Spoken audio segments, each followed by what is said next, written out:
its history isn't taught how it used to be, at least not in Fairfax County, Virginia, where schools are teaching a revised version of the famous explorer's impact.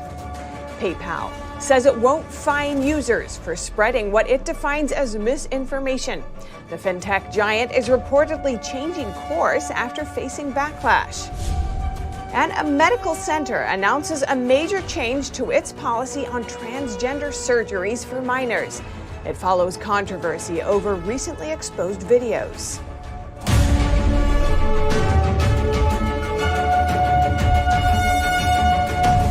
More than a dozen people are dead and many more are wounded in Ukraine after the biggest Russian attack in months. Electricity is out in much of Ukraine's western regions. Many of the airstrikes targeted critical infrastructure, and pedestrian areas were also hit, including a playground in downtown Kyiv. NTD's Melina Weiskup has more. More than a dozen people killed in Ukraine following the biggest and broadest Russian attack since the early days of the war. I saw the flash in the building that was destroyed. I saw how the concrete tumbled and fell, and there was panic everywhere. We started to run, to hide, to run as far as possible from the explosion. Power lines knocked out in this city and others. Several towns in Ukraine now coping with electricity outages. Putin retaliating after he says Ukrainian forces destroyed a bridge spanning Ukraine and Crimea. The Russian president personally launched the attack, targeting power plants and critical infrastructure.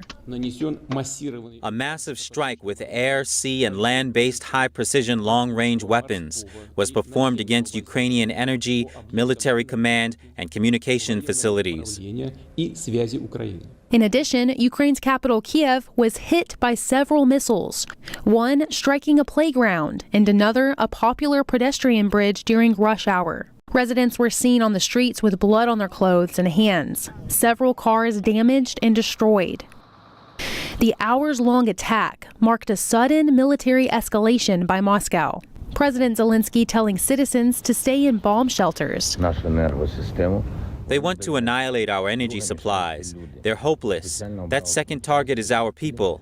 There could be certain shortages with electricity supply, but we will never have shortages with our belief in our victory. And President Biden today spoke with Ukraine's President Zelensky, pledging to continue to support the nation with whatever it needs to defend itself. This includes with advanced air defense systems. Reporting in Washington, D.C., Melina Weiskup, NTD News. And as the war in Ukraine escalates, Taiwan, facing threats from the Chinese Communist Party, is vowing to defend itself. NTD's Iris Tao has more on what their president says on Taiwan's National Day. Taiwan is celebrating its National Day with parades, performances, and a determination to defend its freedoms. And Taiwan's President Tsai Ing-wen on Monday addressed the tension with mainland China, saying this about the democratic island's sovereignty. The consensus of the Taiwanese people and our ruling and opposition parties is to defend our sovereignty and our free and democratic way of life. On this point, we have no room for compromise. Tsai added that a war between Taiwan and China is absolutely not an option for resolving Beijing's claim to the island, and she reiterated her willingness to talk to Beijing. She also plans to boost the island's defenses, saying the destruction of Taiwan's democratic freedoms would be a major setback for democracies around the world. We will use our actions to tell the world that Taiwan will take on the responsibility of self-defense. We will not sit back and wait for our fate to be decided. U.S. lawmakers are praising Taiwan's democracy amid its National Day celebrations. Senator Ted Cruz called the island, quote, a beacon of democracy, adding that its prosperity and freedoms are an ever-present rebuke to the Chinese Communist Party's propaganda and repression. And Senator Marco Rubio wrote that Beijing's aggression makes it all the more important for the U.S. to support Taiwan's sovereignty. Meanwhile, in response to Tsai's speech, the Chinese Foreign Ministry says Taiwan is not an independent state and has no so-called president. The communist regime claims the island as its own and has escalated military threats against it after U.S. House Speaker Nancy Pelosi visited the island in August. Reporting by Iris Tao, NTD News. And back in the U.S., a parent says a Northern Virginia high school prepared students for Columbus Day by erasing the explorers' history. NTD's Arlene Richards has that story. In the aftermath of the George Floyd murder and the subsequent protests, school districts across the country were pushed to make changes. In particular, they were driven to rewrite curricula to include more history of blacks and minorities. Like many other school districts, Fairfax County in Northern Virginia took action. On July 23, 2020, the Fairfax School Board passed a motion to pivot from acknowledging Columbus Day and instead celebrate Indigenous Peoples Day. Parent of a recent graduate and senior fellow at the Independent Women's Network, Azra Nomani, said in 2020 parents spoke out against this change, but protests over social justice were more compelling. Why are you putting your resources and time into the social justice activism instead of simple education and getting kids back to school? It was a really difficult time because, of course, people were subject to cancel culture. Cancel culture refers to an attempt to damage the reputation of those who don't agree with a particular ideology. Nomani said parents didn't know the impact of the motion until last week when the network received a tip about the PowerPoint presentation on Columbus Day history. Can you give me an example of something that's in this PowerPoint? Some of the interesting topics in the PowerPoint are idea of word association and what it means to honor somebody. And then there is a TEDx video that the kids watch. It's a few minutes long, and it's called History on Trial. And in that History on Trial video, what you see is Christopher Columbus brought before in a mock trial, and he is called a ruthless explorer. Nomani acknowledges that history is complex, but says teachers can tell students about these explorers without erasing them. Due to the holiday, the school board didn't respond to NTD's request for comment. However, their July 23, 2020 motion states that the shift away from acknowledging Columbus Day aligns with work to do significant curriculum revisions and professional development over the last 18 months to address the overrepresentation of white and Eurocentric history. Arlene Richards, NTD News, New York. PayPal is reportedly now saying it won't fine its users for spreading misinformation. It claims that its notice advising users of the fine went out in error. Last week, PayPal's updated user agreement made headlines. It said users who spread misinformation could be fined up to $2,500. This would be debited directly from a user's PayPal account. According to multiple news outlets, PayPal is now walking back that rule and saying the policy update was sent in error. One spokesperson said, PayPal is not fining people for misinformation, and this language was never intended to be inserted in our policy. The spokesperson said PayPal is working on updating the policy change.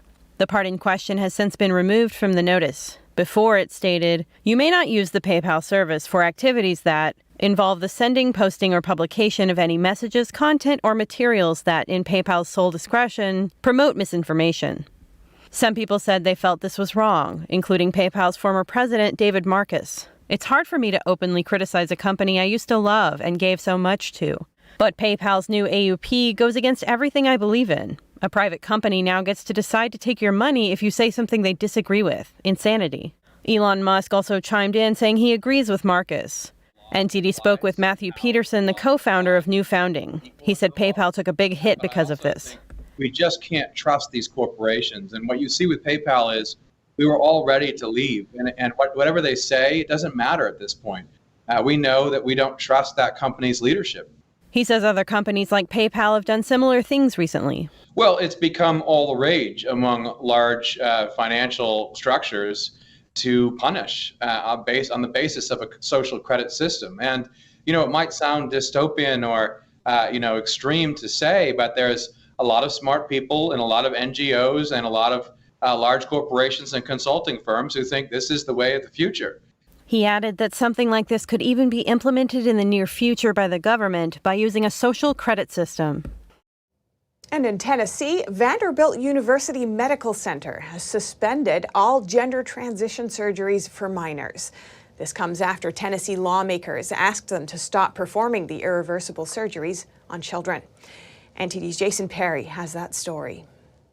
Videos recently published related to Vanderbilt University Medical Center's transgender surgeries for minors raised concerns among the public. Matt Walsh, who tweeted the videos, says he got the following clips from Vanderbilt Psychiatry's YouTube channel, which was later taken down. We have some individuals who have started gender-affirming hormones at 13 or 14.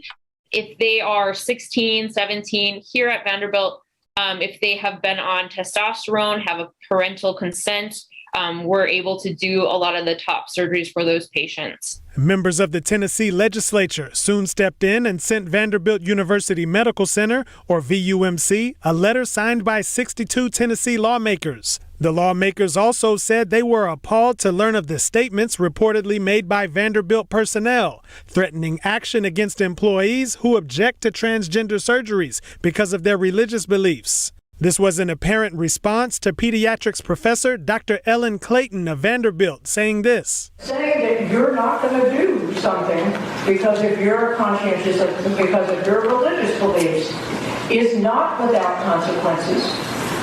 If you don't want to do this kind of work, don't work at Vanderbilt. And on Friday, VUMC complied with the lawmakers' requests.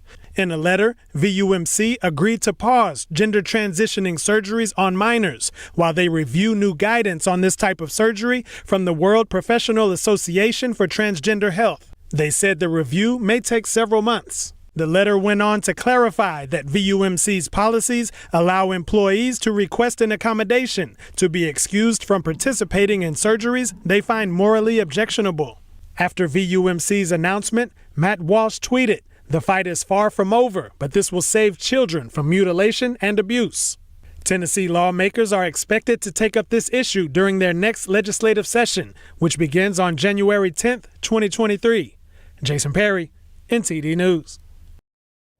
And more on transgenderism. Christians and others are voicing concern over a video that's going viral on Twitter today.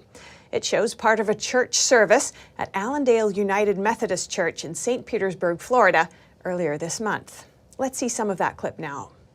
Well, one of the things I think is great about Miss Pentecost is she reminds us that we follow a God who calls us to not conform to things of this world. That we're supposed to be transformed by the renewal of our minds. And that means that what I think today may have to change tomorrow if I continue to renew my mind. And it's so cool that we serve a God that calls us to continue to grow and continue to change into something new, and to not be bound by the ways that the world confines us sometimes, that we're supposed to live differently. Earlier today, I spoke with Pastor Lucas Miles, who's also host of the Epic Times show Church and State, for his thoughts. Lucas Miles, welcome to our show. Thanks so much for joining us. Hey, thanks for having me. Now, we're seeing more examples of progressive ideology influencing the church in the U.S., a recent example being a pro-drag queen church service involving children earlier this month in Florida. What are your concerns here? You know, you see these things. Obviously, you know, these are the extremes, and they make the headlines, and for good reason. I mean, people need to be aware of what's happening here. I don't think that what we're seeing here is by any means a representation of the majority of where churches are or the theological positioning of churches in this nation. But even having one church that is doing this is still a concern. But, you know, what I'm concerned about even more, I think, is the churches that are leaning this direction, that maybe haven't taken as bold of steps as what we see in a video like this.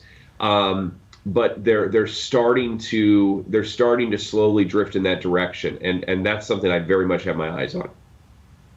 You say this new Christian left that's rooted in Marxist thought has partnered with the state to silence the truth. Could you tell me more about that?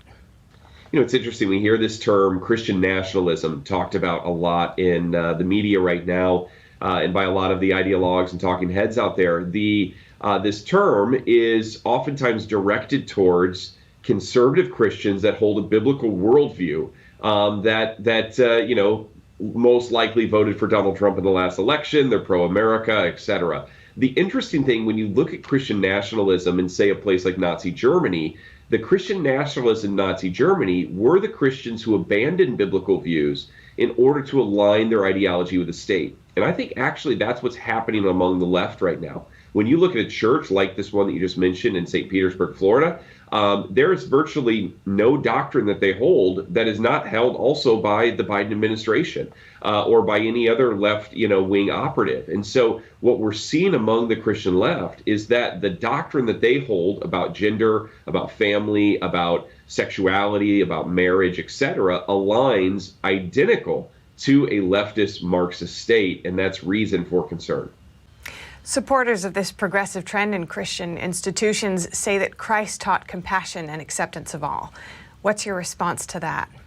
Yeah, the left loves to sort of distort this love message of the gospel for their purposes. The Bible says that Jesus came in grace and truth. Anytime that we elevate one of those over the other, we're going to end up in error. If you elevate truth over grace, you'll end up with bigotry. If you elevate grace over truth, you usually end up with some form of progressivism. Only a doctrine that elevates both grace and truth could actually be said to be following in the footsteps of Jesus. And so, what that means is practically that we love people. We love them right where they are, and we help them right where they are. But we also acknowledge that just because we're going to love them and we're going to, seek for ways to help them, we believe that the gospel is a change agent, that it should transform our lives. It should produce more godliness, more righteousness, more holiness in us. And there is an absolute standard of what truth is, and that is established by Scripture. And it's not our job to be arbiters of the truth and kind of decide what things we want to follow and what things we don't. And so, this balance of kind of equal holding of grace and truth, I think, is really imperative for Christians to avoid some of these errors. And, I always just tell people, don't fall for this lie that because, Jesus came to love everybody, that means that behavior doesn't matter or something like that. That's, we don't approach that in any other facet, of society. And I think it's very important that we don't, fall into that deception. You've warned that the religious landscape of the United States is being eroded at a rapid pace. What do you think people can do if they're concerned along these lines? Yeah, absolutely. Great question. So first off, if you're a church-going Christian, make sure that you're attending a church and that you're giving to a church that actually is supporting a biblical worldview. In the back of my book, The Christian Left, I give some questions that you could sit down with church leadership, your pastor, your elder, etc., to actually be able to ask them to see where they stand on these issues. If you're hearing your pastor talk about things like creation care, which is sort of a leftist disguise for the climate change agenda that they're pushing in churches, if you're hearing pastors talk about white privilege and CRT in a positive, way, if you're seeing the church not stand up, if your church didn't address Roe this last summer, they didn't say anything about the abortion debate, that's a cause for concern. And so we want to look at these things, really see where they stand.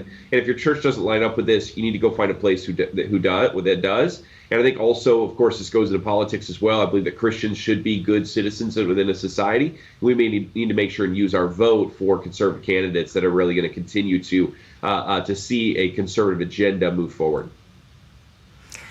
All right, Lucas, pastor and host of the Epoch Times Church and State with Lucas Miles. Thank you so much for your time. Hey, my pleasure. Thanks for having me.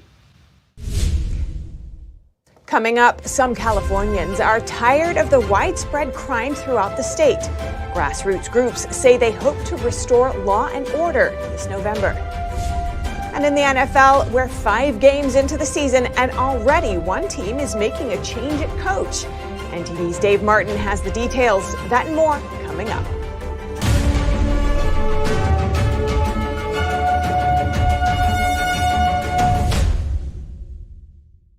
According to ancient Chinese medicine, purslane is considered a medicinal herb and is used to help lower cholesterol, improve vascular functions, and prevent diabetes. Perilla seeds can nourish the lungs and spleen. It is used to treat asthma and improve pulmonary functions. Puritang green vegetable omega-3 is made from purslane and perilla seeds from Hwangmae Mountain in South Korea. It contains over 90% of omega-3, 6, 7, and 9. the highest concentration possible without chemical additives. The soft gel is made of natural seaweed. It is 100% organic and vegan. Both adults and children can take it with peace of mind. Ancient recipes were passed down from heaven to bring prosperity and longevity. Puritang green vegetable omega-3.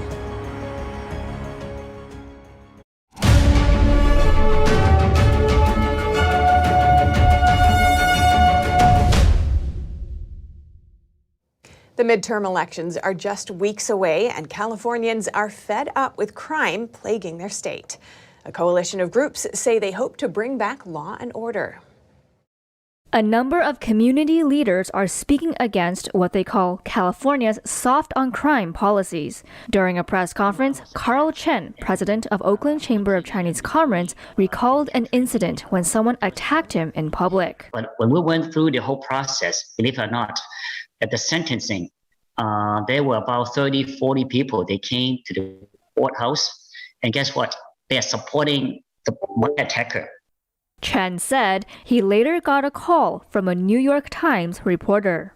And she said that there are a group of folks, they are doing a GoFundMe for my attacker, and the one that had committed the crime. Then I checked it out. I said, oh my God, are you kidding me? So what my point is this. When people keep talking about, I'm so sorry that you're committing crimes, and when you're going out there and support them and send them the wrong message. According to statistics released by the FBI, the country reported similar levels in crime between 2021 and 2020, around 11 million criminal offenses reported. That's a 5.6% increase from the number of reports in 2019. But I have personal experience back in China, and I went through the Cultural Revolution in the 1960s, and the first thing the Red Guard come in and destroyed the basic fundamental social order is remove the law and general law. So it created a lawlessness in China, and that's a horrible experience I was a very young kid, and my memory is very strong.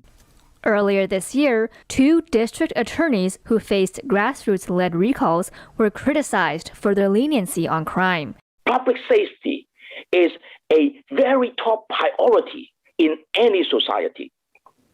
As simple as that. We have to strike the balance and cannot go to the extreme. At the end of the day, everybody got to have confidence that we can come home safely after a day of work or school. They encourage people to elect officials who can regain that balance.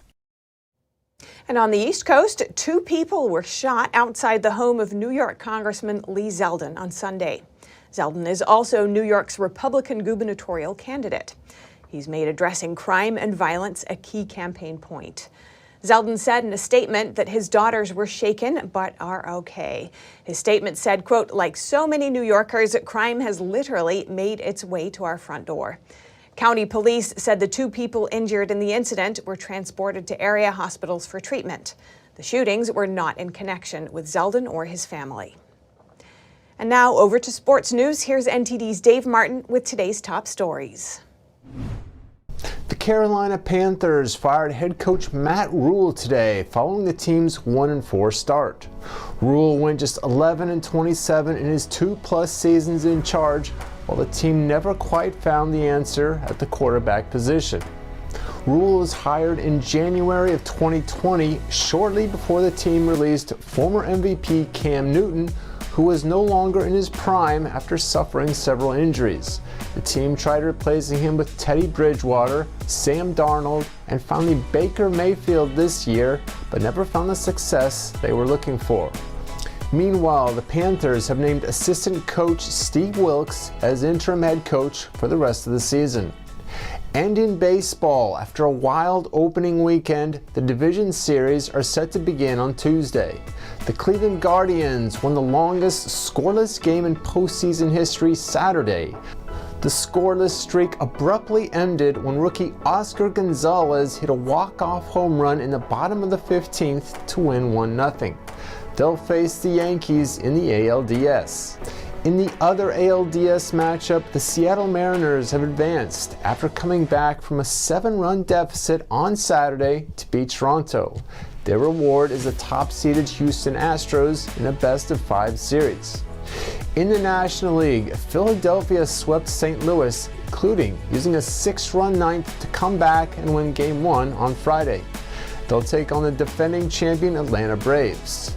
And finally, the San Diego Padres beat Max Scherzer and ultimately the New York Mets in the only series that went to a third game. They get their division rival Los Angeles Dodgers in the other NLDS matchup. And finally, tonight in sports, Monday Night Football features the Chiefs squaring off against the Raiders in Kansas City at 8:15 Eastern. That's all for your sports news today. Back to you, Steph. Thanks, Dave. And that's all for today's news. Thanks so much for joining us. And if you have any news tips or feedback for our show, do be sure to drop us a line by email at eveningnews@ntd.com. We're always keen to hear from you. Till tomorrow, I'm Stephanie Cox. Be well and good night.